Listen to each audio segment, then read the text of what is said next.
ஓம் நம சிவாய. ஓம் நம சிவாய.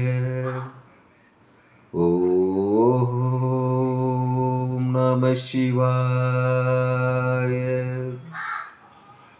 அன்பான சிவ அன்பர்களே, கடந்த நாட்களில் நம்ம சிவபெருமானுடைய மாவட்டத்தோறும் உள்ள தேவார பாடல் பெற்ற ஆலயத்துடைய வரலாற்று சிறப்பை நான் உங்களுக்கு வழங்கிட்டு வரேன்.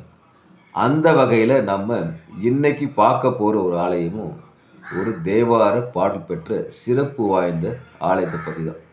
இந்த ஆலயம் எங்கே இருக்குன்னு பார்த்தீங்கன்னாக்கா, தமிழ்நாட்டில் நாகப்பட்டினம் மாவட்டத்தில் திருவேல்விக்குடி என்ற ஊரில் இந்த ஆலயம் அமையப்பட்டிருக்கிறது. இங்கே இறைவன் பார்த்தீங்கன்னா கல்யாண சுந்தரேஸ்வராவும் மணவாளேஸ்வரம் நமக்கு காட்சியளிக்கிறாங்க. தாயார் பார்த்தீங்கன்னா பரிமள சுகந்த நாயகியாவும் கௌதேஸ்வரர் நமக்கு காட்சியளிக்கிறாங்க. தீர்த்தம் மங்கள தீர்த்தம். இந்த ஆலயத்துக்கு தலைச்சிறப்புனாக்கா சிறப்பு, இறைவன் சிவபெருமான் வந்து கிழக்கு நோக்கி சுயம்பு லிங்கமாக காட்சியளிப்பு மிக மிக சிறப்பு.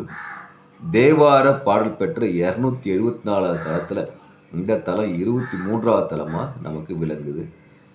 இந்த ஆலயத்தில் பார்த்தீங்கன்னா நவகிரக தோஷம் உள்ளவர்களும் திருமண தடை உள்ளவரும் இங்கே வந்து இறைவன் வழிபட்டால் நவகிரக தோஷமும் விலகிடும், திருமண தடையும் விலகுவதாக நம்பப்படுது. இப்போது இந்த தலத்துடைய பெருமை, அரச குமாரன் என்ன பண்ணுறாங்க, ஒரு திருமணத்துக்காக ஒரு பெண்ணை நிச்சயிக்கிறாங்க. நிச்சயத்தை பார்த்தோன்னே நிச்சயத்துக்கு அப்புறம் திருமணத்துக்கு முன்னரே அந்த பெண்ணோட தாயும் தந்தையார் இறக்குறாங்க. அதனால் வந்து பெண் வீட்டார் என்ன பண்ணுறாங்க, இந்த திருமணத்துக்கு நடத்தி வைக்க விருப்பம் இல்லை. பெண்ணை அந்த அரசகுமாரன் கொடுக்க மறுக்கிறாங்க. இந்த அரசகுமாரன் என்ன பண்ணுறாரு, இங்கே இருக்கிற ஆலயத்தை சென்று இறைவனை சிவபெருமான் வழிபடுறாரு. திருமணத்தை மீண்டும் நடத்தி வைங்க அந்த பெண்ணோட சொல்லி வேண்டிக்கிறாரு. அப்போ சிவபெருமான் என்ன பண்ணுறாரு, ஒரு பூதத்தை அனுப்பி வச்சு அந்த பெண்ணை அழைச்சி வந்து இங்கே திருமணத்தை நடத்தி வைக்கிறார். அந்த அரசகுமாரன் திருமணம் நடத்தி வச்சு தலம் பார்க்கப்படுது. இப்போது இங்கே சிவபெருமான் பார்த்தீங்கன்னாக்கா பார்வதிக்கு தண்ணில் பாதியை கொடுத்த ஆலயமாக இந்த தலம் பார்க்கப்படுது. அதாவது பார்த்தீங்கன்னாக்கா இங்கே குத்தாலத்தில் பரத மகரிஷியான மகளாக பார்வதி பிறக்கிறாங்க. பார்வதி பார்த்தீங்கன்னா சிவபெருமான் தீராக்காதல், அவர் வந்து கணவரை அடைய நினைக்கிறாங்க. அதனால் ஒரு சிவ பூஜை நடத்துகிறாங்க. 16 திங்கள் என்ன பண்ணுறாங்க, ஒரு பூஜை செய்கிறாங்க. எப்படின்னாக்கா சிவலிங்கம், ஒரு மண்ணாலான சிவலிங்கத்தை பிடிச்சி என்ன பண்ணுறாங்க, பூஜை செய்கிறாங்க. இவங்க பூஜையில் மகிழ்ச்சி விட்ட சிவபெருமான் வந்து இங்கே பார்வதி காட்சியளிக்கிறாரு. எப்படின்னாக்கா, நான் உங்களை திருமணம் செய்து கொள்வதாக காட்சியளிக்கிறாரு.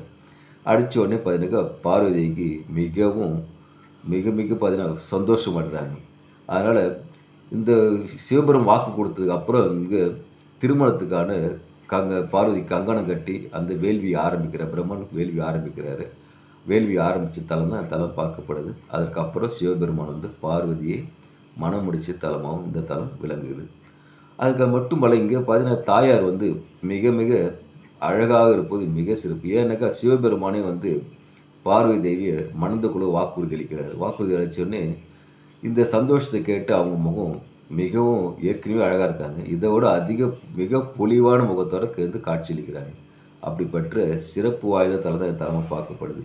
இதனால் இங்கே வந்து வேண்டிக்கிட்டாக்கா திருமண தடை உள்ளவங்க வந்து தடை நீக்கி வெகு விரைவில் திருமணம் நடைபெறுவதாக ஐதீகமாக பார்க்கப்படுது.